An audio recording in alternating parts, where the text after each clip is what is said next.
I've learned more from failures and insecurities and all sorts of things than I've ever learned from successes in life. In the service industries and working at a grocery store midnight to 8 a.m., I think those jobs taught me more about working in Hollywood than almost anything I've ever done, because Hollywood, you work with a lot of people that are, not necessarily accountable. There's a tremendous flexibility with people who, you could show up a week late and they'll just clap once you get to set. I think working those jobs, they taught me a real kind of steadfast accountability. I always sort of felt like if I'm 5 minutes early, I'm already 10 minutes late. And I'm telling you, that's like half of the good things that have come to me have been about being super and hyper accountable.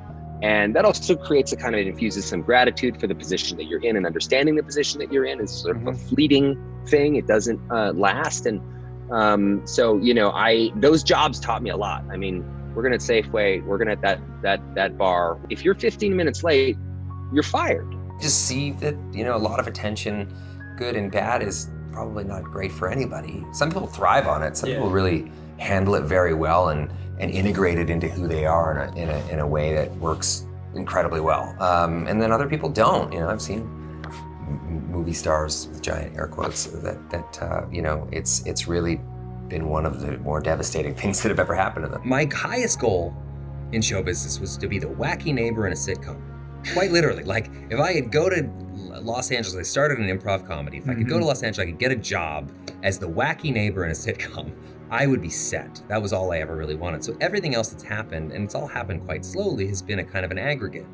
If you want to call it fame or any of that stuff, it's always been very slow. I didn't become totally dysfunctional by Hollywood, which is, something that I don't know if it speaks to my character, but it's easy for that to happen. Yeah. I've been doing it for 25 years. Of course. I've seen it happen all around me. So that's a tough thing, man, when you're in the spotlight in any way, to kind of keep your stuff together. So Yeah, I've had anxiety my whole life, really. And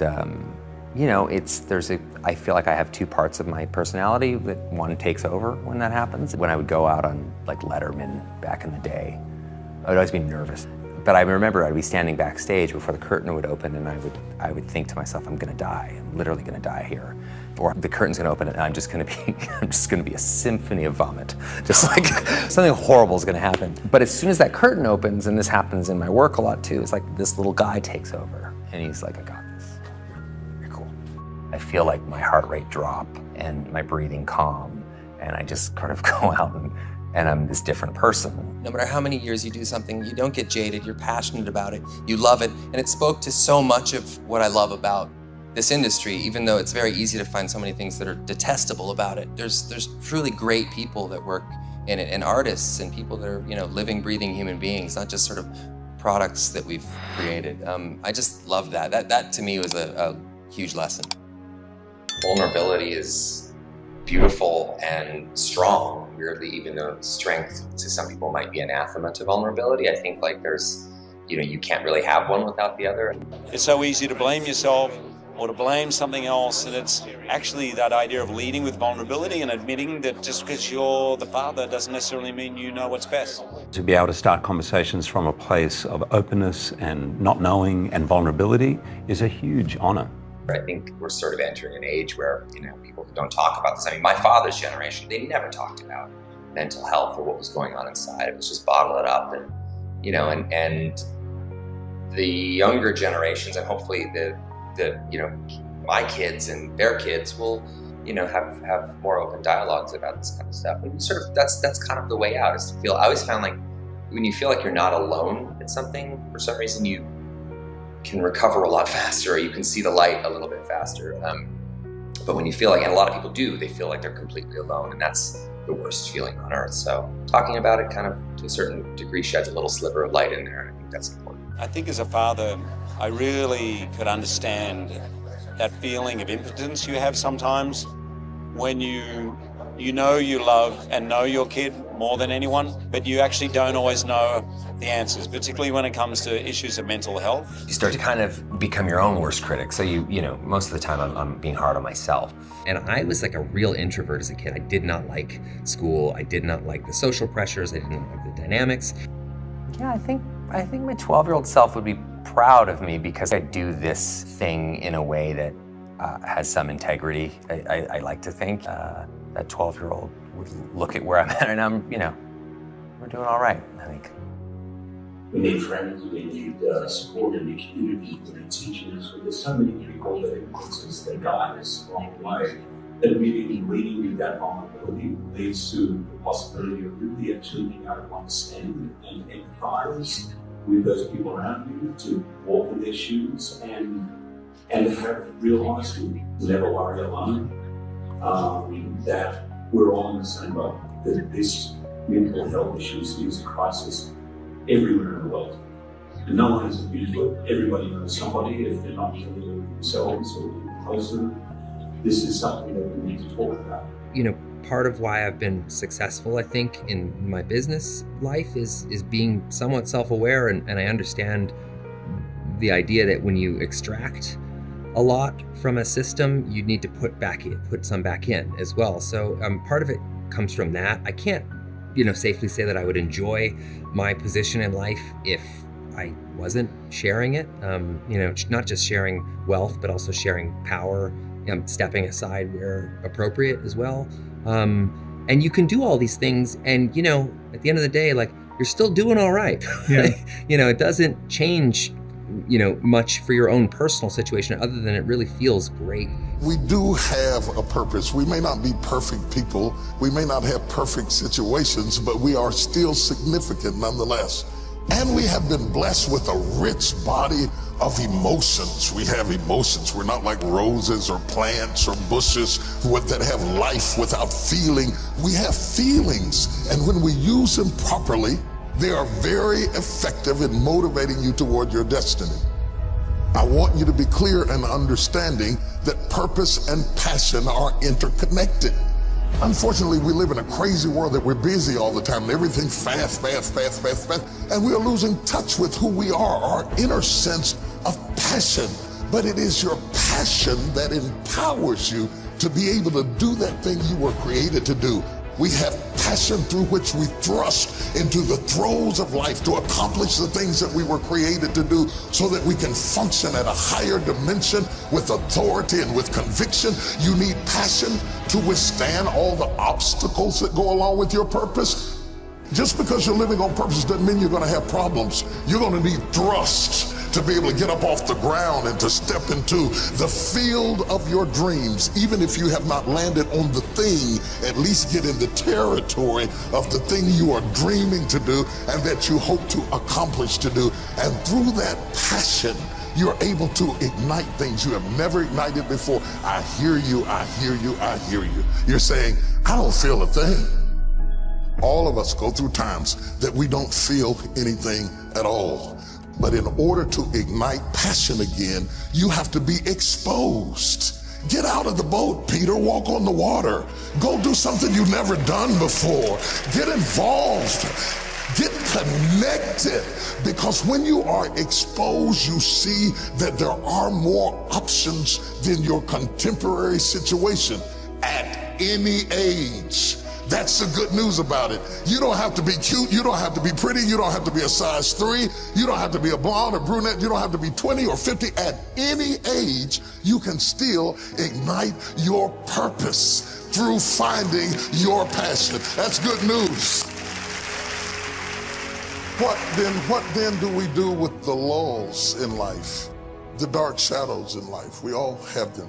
The secret pains and burdens that we have in life. Are they in fact distractions from our purpose? Absolutely not. I have never seen anybody who did extraordinary feats that didn't have extraordinary issues. It is the passion that gives you the power you need, but it is the pain from which you have the conviction about it. If you had not been through some pains, you would not have the burning to do what you do. I believe that children are like arrows. They need to be directed. You aim them at the thing you want them to hit, but you don't push an arrow, you pull it away from it.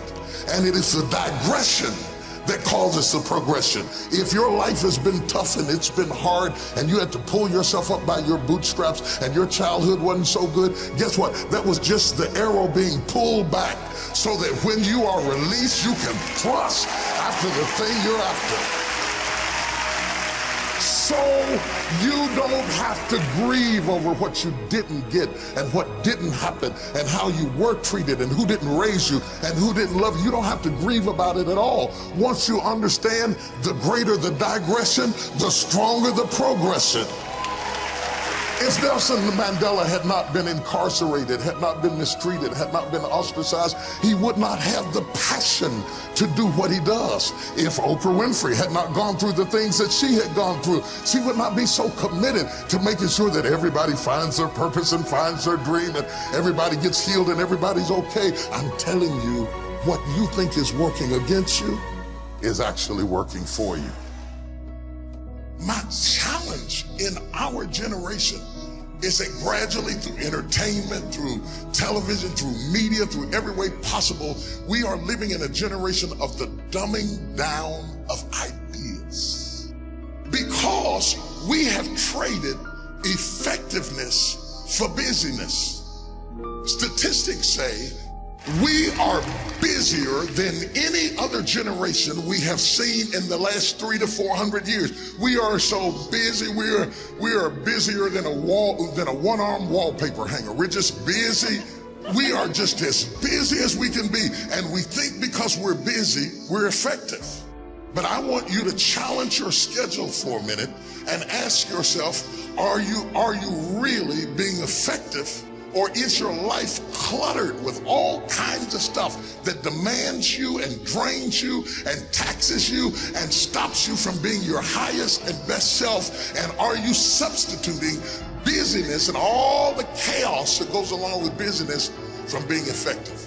Let me tell you, a bunch of scientists got together. They began to do some research, and they begin to determine that 80% of the things we do are busy things that we do in an area that is not effective, that the average person only spends 20% of their time doing the thing that they are really gifted at, created at, passionate about, excited to do, and the rest of it is all the dismal, dumb stuff that we all have to do in order to survive. Just crazy stuff that we're doing.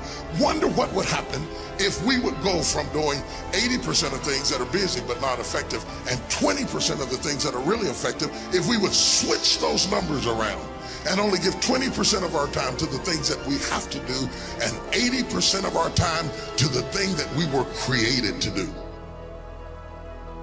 Wonder what would happen to your life. Now think about it a minute. There's a lot of things you could take from me and I could make it. You could take my suit, I got another one. You could take my car, I could get another one. You could take my house, I could get another house.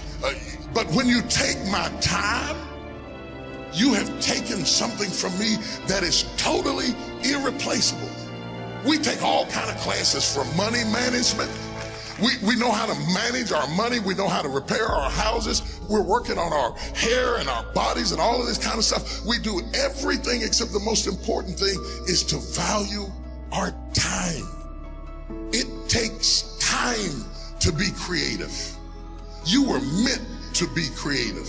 You were created in the likeness and the image of a creator, and in that likeness and in that image, you have creativity.